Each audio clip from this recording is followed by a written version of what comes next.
I feel like being in the top four is an accomplishment. From here on out, everyone starts thinking about being a winner, not just, just being here for the kaupapa, but also trying to win the kaupapa. You could be the strongest guy here and the fittest guy, but it's a hard struggle. I guess I better make sure that my fighting capabilities are still up to scratch. I didn't think I'll ever make it to the top four. Just looking at our other kahui toa, I thought, it'd be real hard to get a top four spot in toa, so it feels awesome. It's been a good new path for me. It challenged me physically.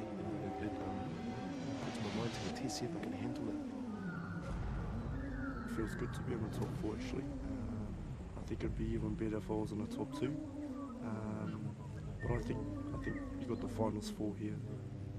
It's a once-in-a-lifetime opportunity, I want to leave a legacy behind, so definitely try and change my strategies a bit and just make sure I leave here with a statement, Feels great to be in the top four, but at the same time I ain't going to get too settled in my position. I've still got a few more days to go. I always find this experience humbling. You learn heaps about yourself when you're on tour.